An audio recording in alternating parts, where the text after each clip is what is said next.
It's been a long time since I've done a read-through of a story.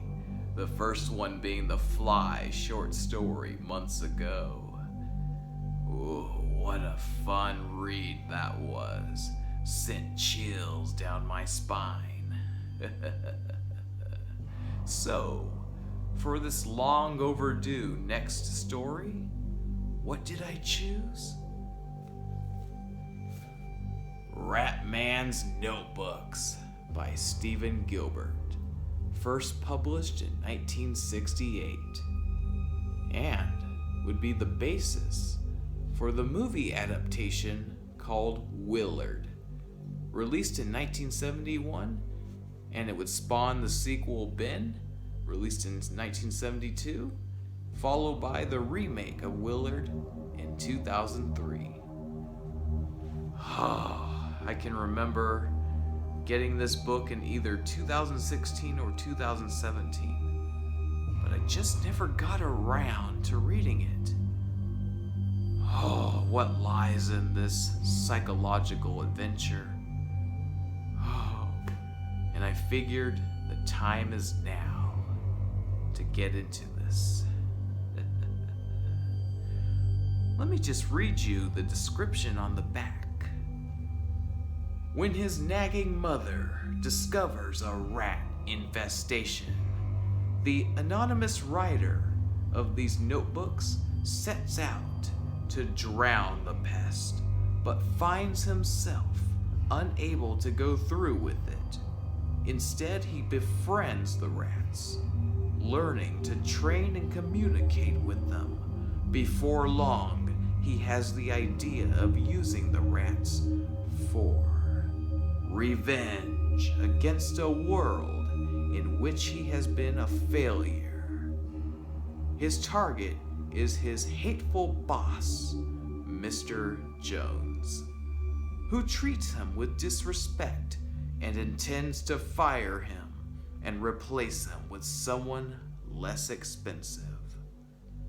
The narrator records his plans in chilling detail as his campaign for vengeance progresses, from vandalism to robbery to the most horrific of murders.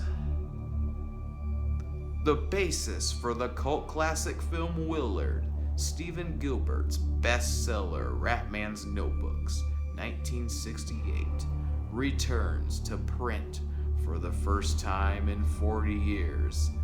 This edition features a new introduction by Kim Newman, who argues that the success of Gilbert's novel demonstrated the viability of horror as a mainstream literary genre, paving the way for the horror publishing boom of the 1970s and the early novels of Stephen King and James Herbert. Wow, this sounds exciting and chilling. Oh, by the way, it's interesting to note that the name Willard for the movie adaptation, that was just an invented name, obviously, because in this novel, that's not the case. He's unnamed, and it goes by in notebooks. It'll be interesting to see the differences between the movie adaptations and the novel. This is Ratman's Notebooks read-through.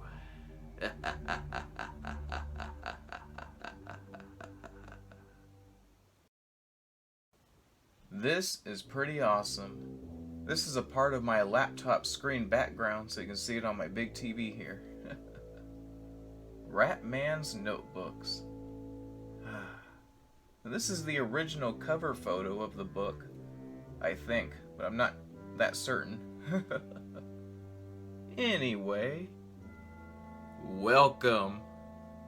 How exciting with another story. Before I begin, I'd like to show the movies. Willard from 1971 right there, and the sequel Ben from 1972 here. Did you know that in this movie, this is what introduced the classic Jackson 5 song, the Ben song? Michael Jackson, lead singer, yeah. I am so happy that Shout Factory was able to get the rights to these movies and give them the proper Blu-ray and DVD releases that they deserve, because for the longest time, these were forgotten films. They have VHSs and rare DVDs, but other than that, just forgotten. And these were popular films when they first came out in theaters back then. And there were airings on television, reruns. But yeah, just under the radar for so long. And these are underrated cult classics. So thanks to Shout Factory for saving these classics. Oh, and Shout Factory were able to get their hands on the 2003 remake also. This was the first Willard movie I ever saw, mid-2000s when I first saw it, and it would be 2 or 3 years after when I would finally see the original films. I enjoy every single one of these, and definitely especially Crispin Glover's performance in this. This is like a character study of its own. Crispin Glover, how do you do it? What's your method? Anyway, these movies I recommend if you haven't seen them. Well, it's now time to jump into the novel that started it all. This is it. This is the spot. I'm at the park again. Finally. I love, like you see the background, just the nature. Anyway, I'm going to start with the introduction, and it's written by Kim Newman from what it said on the back. I don't know who Kim Newman is. I'll have to look her up later. Oh yeah, and just a little heads up, just like the first time when I read the Fly short story, there were times where I didn't get words right, had a hard time pronouncing words here and there, so of course that's going to be the case again while I'm reading, but yeah, just a little heads up. So, starting now. The introduction. It says here, Stephen Gilbert, 1912 through 2010, published 4 novels between 1943 and 1952, then busied himself with other interests for the rest of his life. He was active in his family's tea and seed shipping business, a volunteer for the Samaritans, and a founder of the Northern Irish branch of the campaign for nuclear disarmament.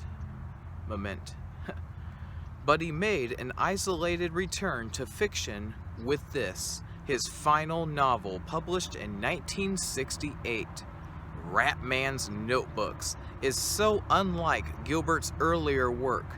There was once some confusion about whether he was indeed the Stephen Gilbert who had written it.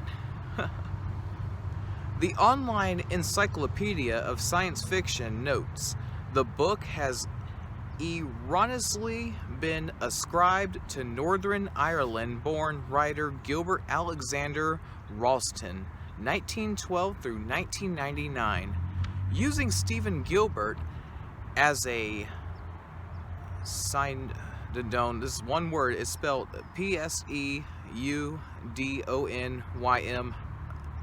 But yeah, that's the word. Okay, so Ralston did write under his own name the screenplay for Willard 1971. The film of the novel, he later wrote several westerns, all under his own name. He lived in America for many years. Wow. And was active in the film industry. The two writers may have been confused because of Willard, and perhaps because Ralston also seems to have been born in County Down, Northern Ireland, in 1912. Gilbert's earlier novels were admired by a select few, including E.M. Forster, who called his 1943 debut, The Landslide, an original and graceful work, but scarcely troubled the bestsellers list or paperback racks. The Burnaby Experiments 1952, also republished by Valancourt is a roman a clef about Gilbert's friendship with the older author Forrest Reed, and touches on psychic powers, a theme which is developed here.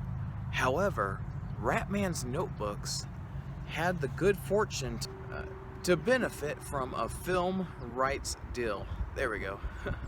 Furthermore, Daniel Mann's film adaptation, which calls Gilbert's unnamed Ratman Willard Styles, was a major commercial success, which means paperback editions bearing the film's title were widely available when I was a schoolboy. I first read it when I was too young to get into cinemas showing X-certificate movies. For some reason, Willard is hard to see these days. Even when it was remade in 2003. No DVD special edition of the first film appeared. Nevertheless, it gave rise to a sequel in 1972, remembered for Michael Jackson's hideous theme song, and lingered long enough in the memory and the box office record books to earn that remake. It's certain that the film a good enough adaptation, though it shifts the action to California, boosted the profile of the book enough to make it a paperback bestseller. And because of that, horror became a mainstream publishing genre. To backtrack, throughout the 1960s, the thin horror section of W.H. Smith's contained only the annual volumes of Herbert Van Thou's The Pan Book of Horror Stories and Dennis Wheatley's Black Magic Thrillers, with the occasional Penguin M.R. James reissue slipped in. A few stray bestsellers, Ira Levine's Rosemary's Baby, William Peter Blatty's The Exorcist, raised the profile of the category, but no author would consider a career as a horror writer. Even Robert Bloch, a Weird Tales veteran, boosted when Alfred Hitchcock filmed his Psycho, stayed in the game by categorizing himself as a mystery writer. That all changed with two books first published in 1974. James Herbert's The Rats and Stephen King's Carrie. The British Herbert and the American King didn't just detour into the supernatural and horrific, as Levin, and Blatty did, but stuck around, following their first novels with similar, more ambitious horror visions.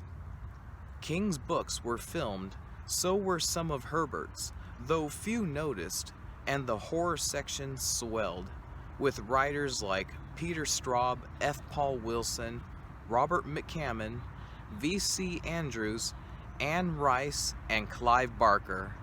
In the 1970s and 80s, there was a publishing horror boom, and it started with Ratman's notebooks / Willard. The success of book and films made rampaging vermin a major horror theme of the 1970s and 80s, as shown in creepy crawly movies like Frogs, Squirm, Kingdom of the Spiders, and Phase 4. I think it says the number 4, it's in hieroglyphics. Anyway. And books like Guy N. Smith's Crabs novels and Sean Huston's Slugs sagas.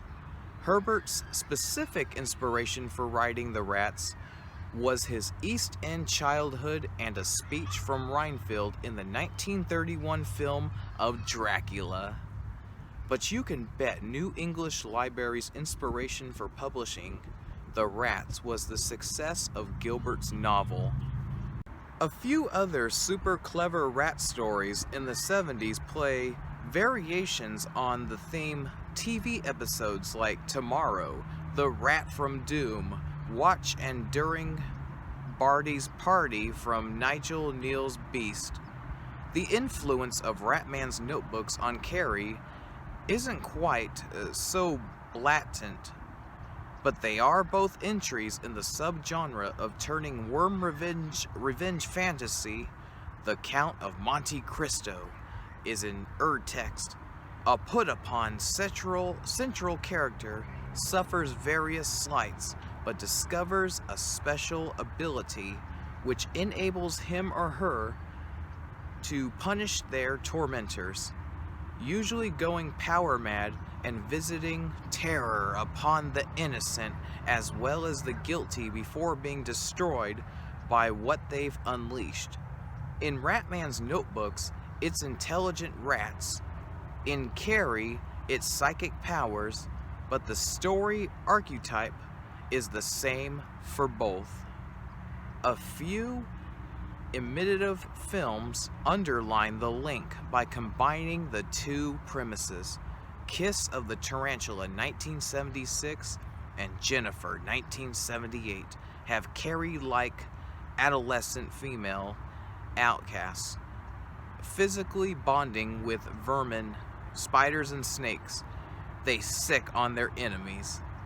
Willard even set the fashion followed by Carrie for naming horror movies after bland-sounding protagonists, which explains the terror track records of Patrick, Ruby, Stanley, Julia, and others. Indeed, by putting the terror by animals subgenre of horror on the map, previously only Daphne du Maurier's The Birds, filmed by Hitchcock, really fit the bill. Ratman's notebooks and Willard cleared shelf space for the book and film of Jaws, another lasting publishing and movie phenomenon.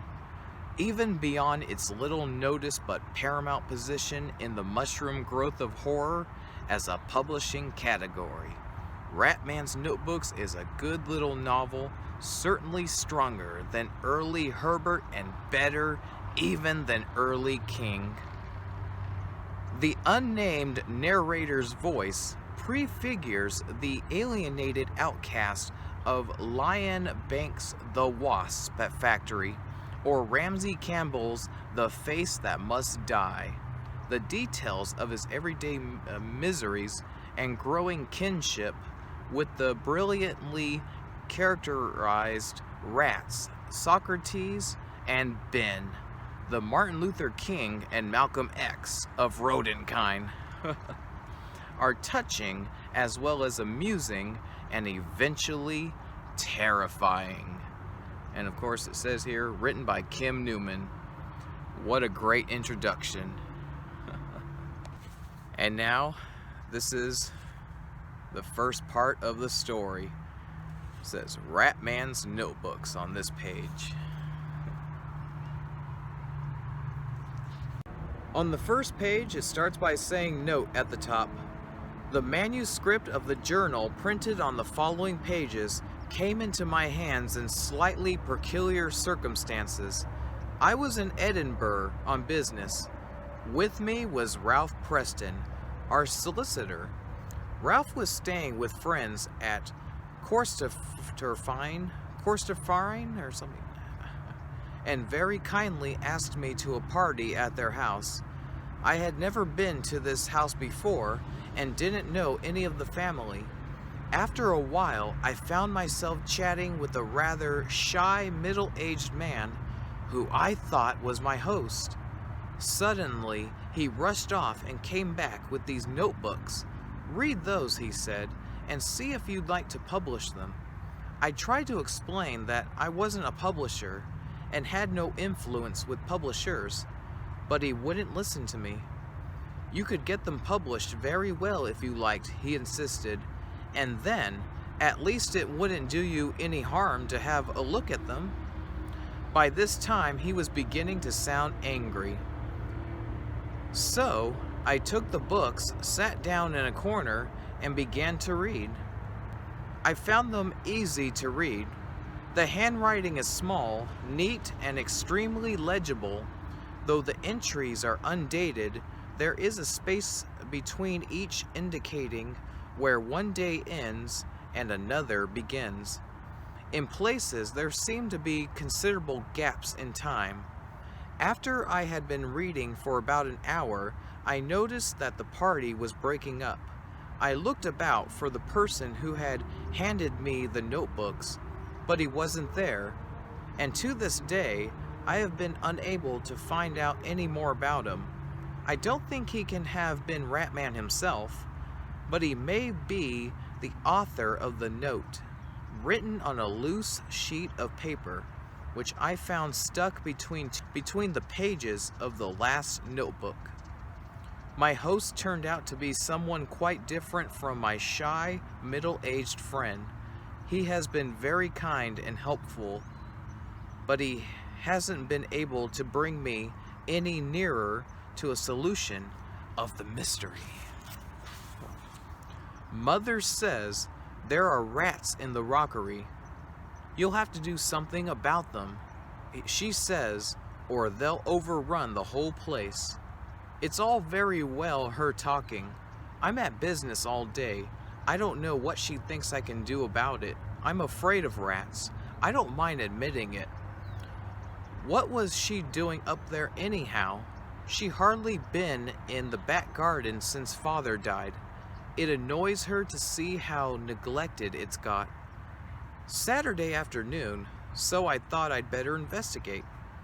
The rockery is at the very top of the garden. When Father was alive, it was a sort of show place.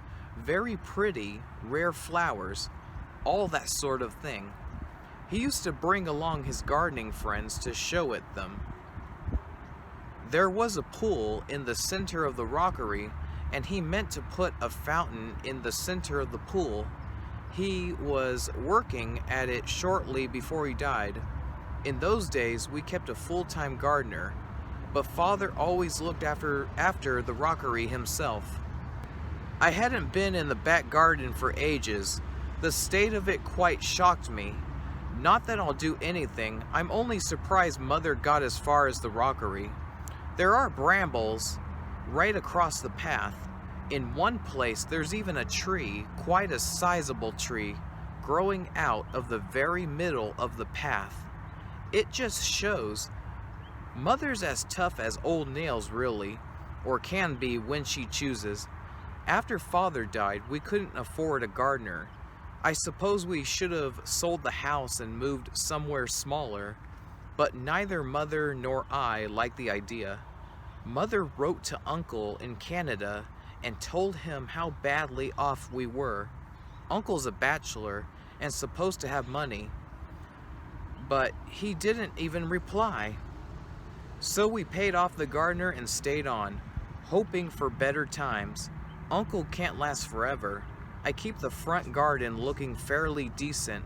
The back's gone wild. For the first few summers, it was rather attractive that way, with the flowers fighting it out among themselves, and rambler roses sprawling all over the place. In winter, it got a horrible, derelict look, and I didn't go there much. After 4 years or so, most of the flowers had gone, even in summer, though there were still a good many roses of one kind or another and various flowering shrubs. I think it must have been about the 3rd year after Father's death, one very wet night, that the pool in the rockery overflowed. The water ran down the whole length of the garden and under the back door into the yard of the house. Fortunately, there's a drain in the middle of the yard, and the water got away without doing much damage. I stayed at home the next morning to clear up. I found the outlet of the pool had got blocked with dead leaves and rubbish.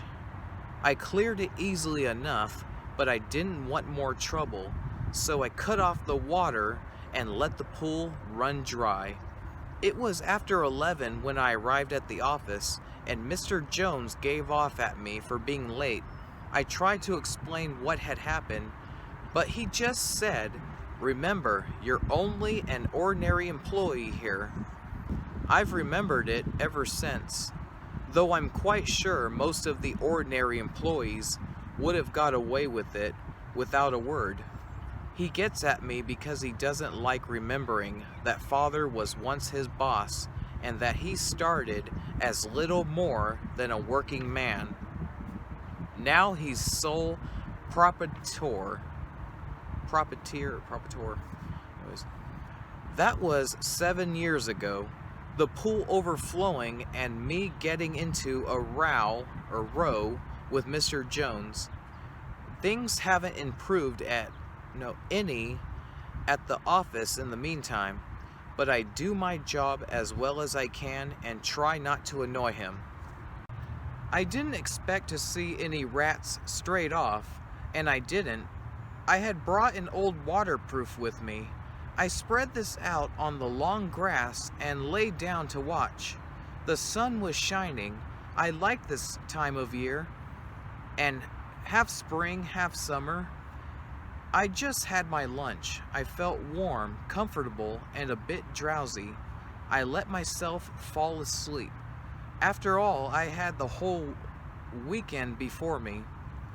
It didn't matter which particular moment I watched the rats. They would either appear or not appear. I don't think I slept very long. Maybe half an hour, maybe only 5 minutes. It doesn't matter. When I awoke, they were there. A father rat, a mother rat, and a whole family of young ones. At least that's what I suppose.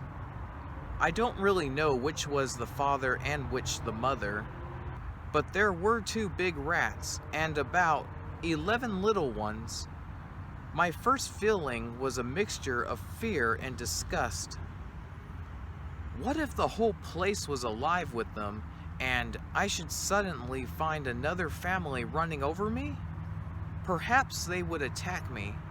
I have heard that a cornered rat will fight. I have heard of babies being bitten by rats. I didn't feel safe. I waited for a moment or two, thinking what I should do. Then I stood up suddenly, meaning to run at full speed down to the house. But the moment I was on my feet, I felt more sure of myself. I decided not to run till I should see what the rats would do. The rats stopped playing, the 2 big ones immediately, the little ones a few seconds later. For a quarter of a minute or so, everything froze, me standing like a statue. The 2 big rats watching me, the 11 little rats snuggled against stones or plants, trying to make themselves invisible. Then one of the adults must have given some order. All the little ones scurried away under the big juniper bush, which grows in sort of layers close to the ground. The big ones followed. A few seconds later, there wasn't a sign of any of them. I was still rather frightened. I tiptoed over and peered under the juniper bush. I couldn't see anything, but in the ground round about there are several holes, which I'm sure must be rat holes. There must be a whole colony of them. I wondered what we should do. I went back to the house, eyed the front grass to cut, and if I'd any time afterwards, I meant to do a bit of hoeing at the weeds in the drive. I keep the lawnmower in the WC in the yard. Mother doesn't like it there. She'd like everything to be the way it was when Father was alive. But as there's no maid now to use that WC, I don't see any harm in keeping the tools there. It's much handier than having to run up to the old tool shed at the top of the garden every time you want anything. Mother saw me the moment I came into the yard. I think she must have been on the lookout for me. I didn't want to talk, but she rapped on the kitchen window, and I had to go in and speak to her.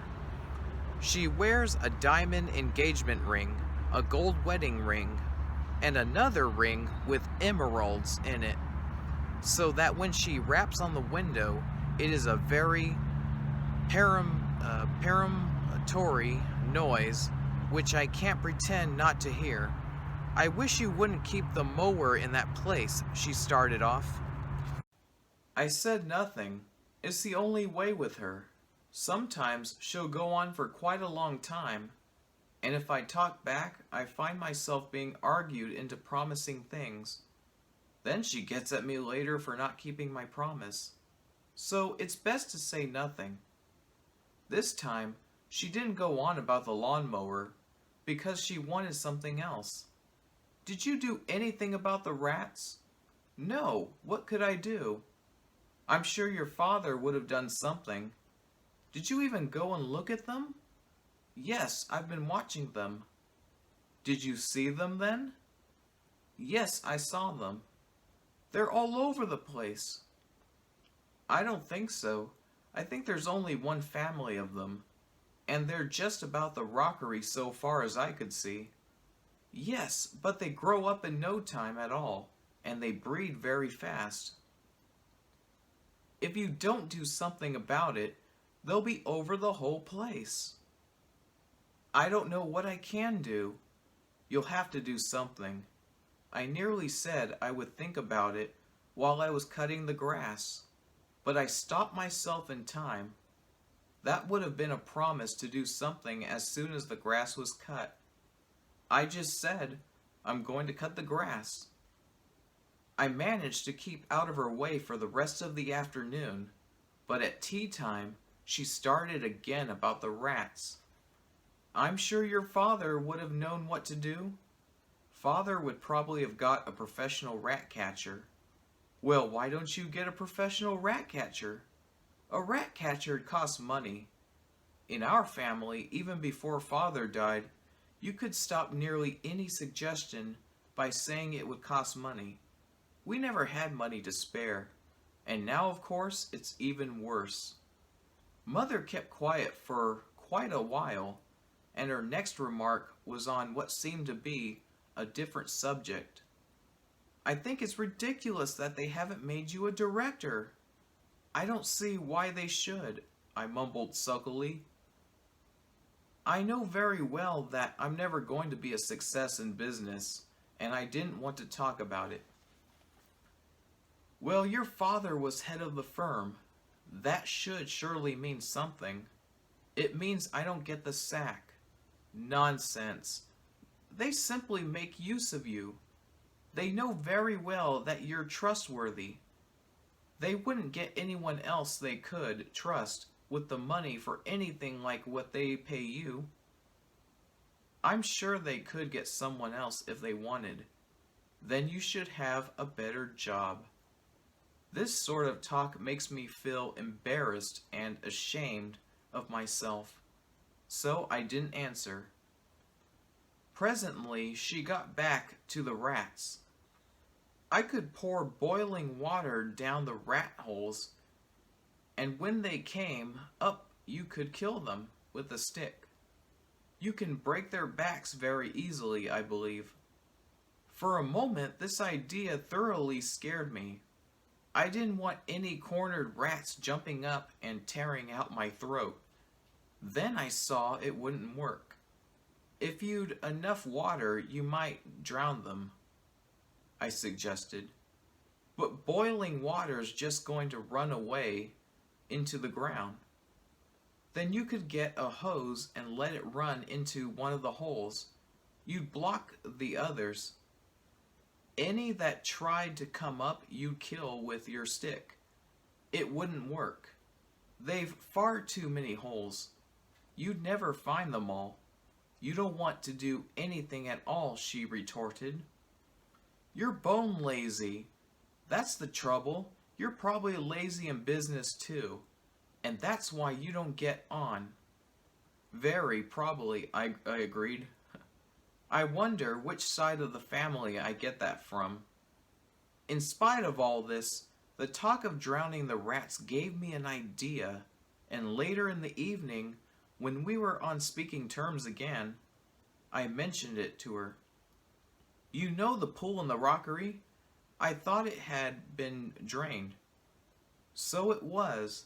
But if we could entice the rats in there and then fill it with water, they'd drown all right. This idea pleased her. I knew you'd think of something if I kept at you. All you need is a little prodding. What you want's a wife to keep after you the whole time. I'm getting too old for it. It would help you in business too. Of course, she knows very well that I can't afford to get married, even if I wanted to. And if she saw any chance of it, she'd fight tooth and nail to stop me. I never work in the garden on Sundays. Mother wouldn't approve. I started on the pool this evening, Monday immediately after tea. It's going to be a much bigger job than I thought, but it's the sort of job I can enjoy. I don't mean actually drowning the rats. Probably I shan't look at them. But all the preparations. It's turning out to be a really dirty job. And there's something about dirty jobs once you get stuck into them. I started off with a shovel and wheelbarrow. The pool is silted up with a sort of black sludge, a mixture of earth and water, half-rotten leaves and broken twigs. I can't simply shovel it out. It's full of growing things, plants of all kinds, grass and young trees. The roots are tangled together. Each time I thought I got a shovel full, whatever was on the shovel was dragged off before I could pitch it into the barrow. I tried cutting through the roots with a spade, but that wasn't much good either. I was afraid to use it too energetically for fear of breaking the concrete. I don't think it's very thick. If I cracked it, the water would drain away and the rats wouldn't get drowned. So I mucked in and dragged out the growing stuff with my hands. I'll have more use for the shovel and spade later. When all the roots are gone and there's only mud to clear. I got into the house tonight at 10:30. I was black from head to toe. Mother hardly knew me. I had to have a bath straight away. Well, the first part's nearly done. I've got the pool itself more or less the way it was when Father left it. It's about 12 feet across and the island in the center is about 3 feet.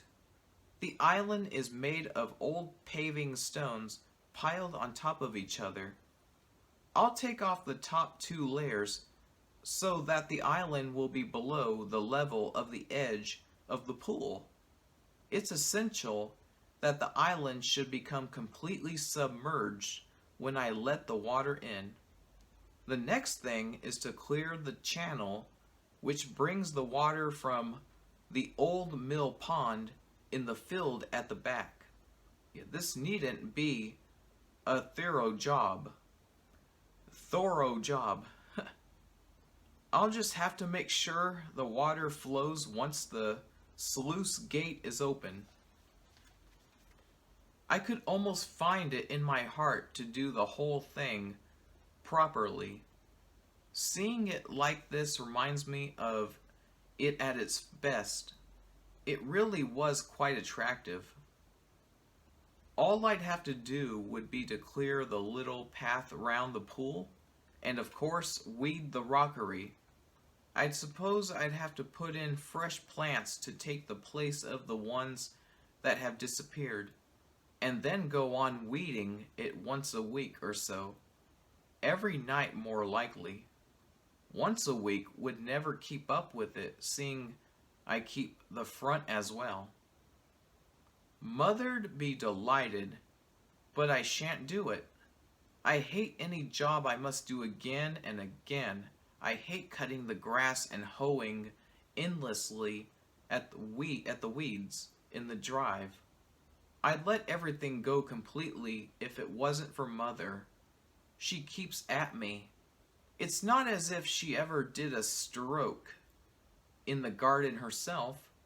She says she wears her fingers to the bone looking after the house, but I never see much sign of it. Tomorrow will be Saturday again, and everything is ready for the execution. The pool is empty and dry. All that is now necessary is to ensure the attendance of the victims. There'd be no sense in trying anything too soon. I'll throw a few scraps into the bottom of the pool tomorrow afternoon and see if they get taken. Another week's gone by, and the whole scheme is working out much better than I expected. That is to say, than I expected recently. At first, I hardly thought out any details. I threw in some scraps on Saturday afternoon. The rats can't even have seen them. They were still there on Sunday morning. On Sunday afternoon, some sparrows found them.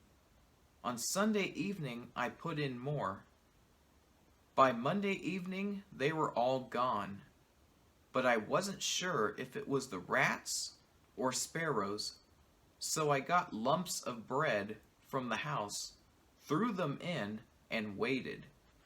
After about a minute, I saw a ma rat looking out at me from under the edge of the juniper bush, or whatever it is. We watched each other. Soon I got tired and sat down. Ma rat went on watching me. After another 5 minutes or so, she moved slowly over to the empty pool and peered down at the lumps of bread lying on the bottom. Then I noticed the young rats. They appeared first at the edge of the bush, then one by one, in short rushes, a yard or so at a time. They lined up beside their mother. They all peered down at the bread in the pool. Suddenly, one of the young ones half jumped, half scrambled down the side of the pool. At the bottom, he paused and looked round cautiously. Ma looked round too. Next minute, they were all at the bread. Ma was the last. She jumped down very awkwardly and heavily. It looks as if she were in the family way again. No sign of Father Rat. I wonder, has he deserted? Well, everything is ready now. I've got the top 2 layers of slabs off the island, which I forgot about before. I've got the rats quite into the habit of feeding in the pool, or on the island to be exact. I still put a few scraps on the bottom of the pool to attract them in the first place and make the whole thing look casual, as if I was dumping rubbish there. But most of the food goes on the island. They'll all be congregated on the island, eating, and won't notice the water flowing in till it's too late. At least that's the idea. They'll be quite undisturbed. Even I shan't be there to watch at the beginning. Of course, I'll be there before the end, in time to see them drown. It'll be horrid, but I won't be able to resist. Everything worked perfectly. Immediately after tea, I went up the garden with a big bowl of scraps. True to tradition, the last meal of the condemned had to be good. Nothing spared. Mother would have liked to come and watch, but she's not been well the last day or two. She felt the walk up the garden might be too much for her. We were both excited. I promised to run down to the house and tell her immediately the deed was done. I threw the scraps on the island. Some of them dropped off into the bottom of the pool, and one bit of bacon rind dangled over the edge of the island. I paused just a moment to make sure the rats had spotted that it was grub up, as I believe they say in the army. Then I hurried away to open the sluice gate. The pond the water comes from is about 75 yards from the pool. The sluice gate is wooden and runs in grooves. There is a long ratchet coming up from the gate. The teeth of the ratchet fit into a cog on a winch. I had the cog and ratchet well greased. I turned the winch handle and the sluice gate, it's only about a foot wide, rose slowly. In spite of the grease, the mechanism creaked a bit. It hasn't been used for years. At first, the water seemed reluctant to leave the pond.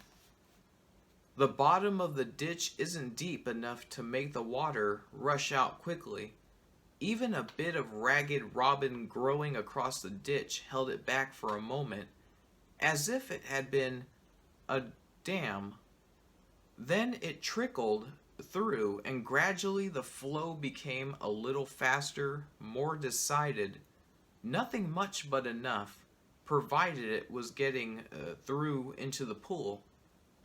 I ran back to the stile, which leads from the garden to the field. I stood on the top step. I could see the pool, but I wasn't close enough to make out what was happening. I got off the stile and tiptoed a bit closer. The water was flowing very gently into the pool. All the rats except one were on top of the island. This one was just below the others on the floor of the pool. He was reaching up for the piece of bacon rind I had noticed before, hanging over the edge. He got it, and almost at the same moment felt a trickle of water against his tail. He twitched his tail in and hopped up a little onto the lower stones of the island. He wasn't a bit perturbed. He was able to reach more food from his new position. He started to eat a bit of crust, holding it up in the air between his hands. They were all eating away, unconscious of the rising water. They'd never had a feast like it. Still no sign of Father Rat. I wondered what had happened to him. I didn't like to think of him escaping. The rat who'd got his tail wet moved a little higher up the shore of the island. All the rats went on eating. Slowly the water rose, 2 inches deep. If they tried, they could still walk through it and jump up to the edge of the pool. I wondered, would they, if they noticed? But they didn't notice. 3 inches for the rat on the shore hopped up a little further before the advancing tide. 5 inches, 6 inches. The water was at least 9 inches deep before Ma Rat noticed anything. Even then she didn't get excited. She raised her head, looked around, sniffed, twitched her whiskers. It's too late now, Ma. It's no good swimming for it. The edges of the pool are smooth concrete. You can scrabble away, but you won't be able to get a foothold and scramble out. Besides, if any of you look like succeeding, I can knock you back with my stick. I've brought a stick out with me specially for the purpose. I didn't say this out loud. I thought it. Ma Rat went to the edge of the island and peered down. It's steep there, a sort of miniature cliff edge, no more like a quay wall.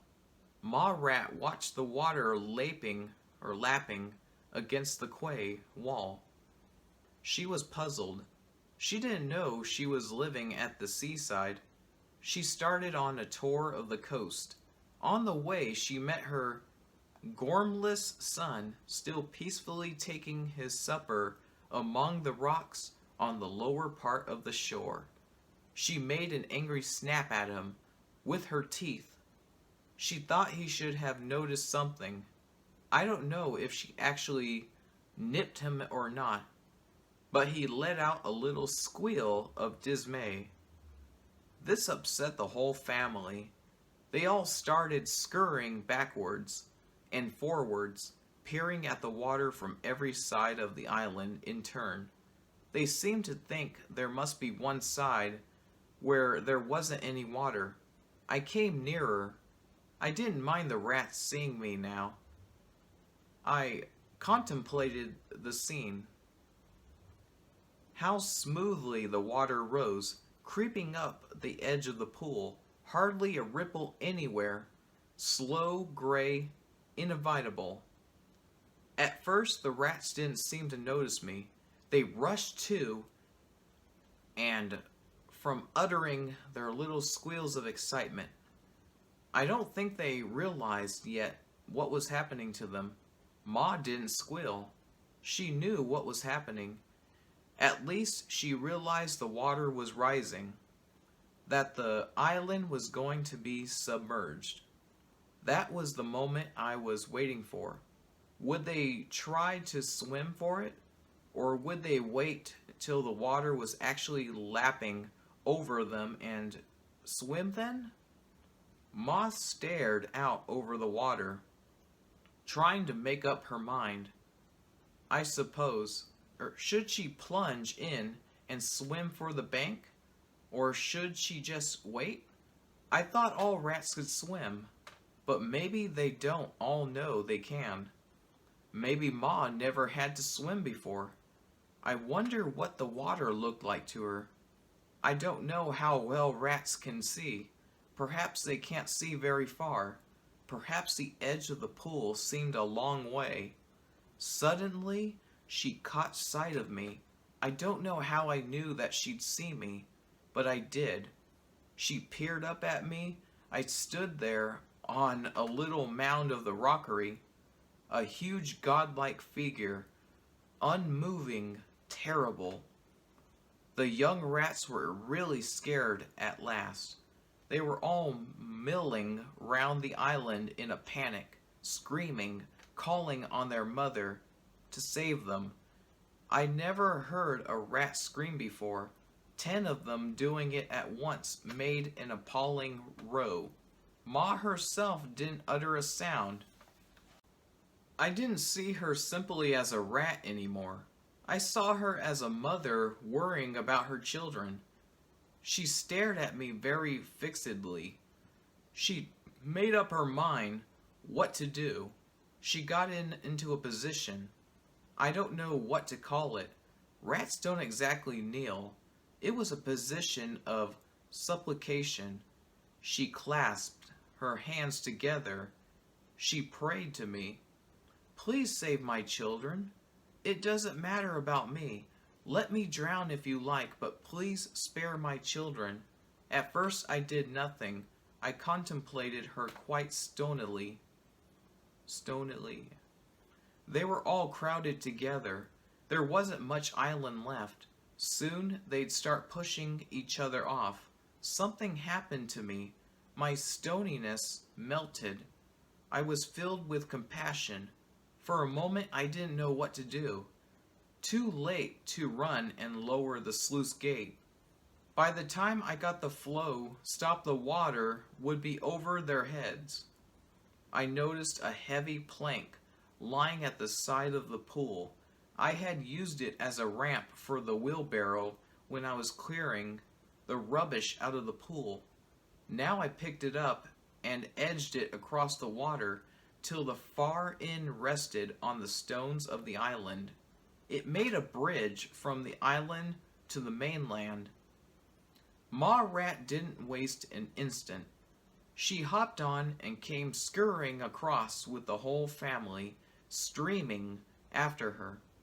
None of this after you, Clarence Leadership. That's how she brings up her family. As she passed me, she gave a kind of little bow. I don't know what else to call it. She led her family over to the juniper bush. She put her head between her front paws and bowed down to me. It was a sort of prayer of gratitude. She was acknowledging that I had saved her family. I'm puzzled.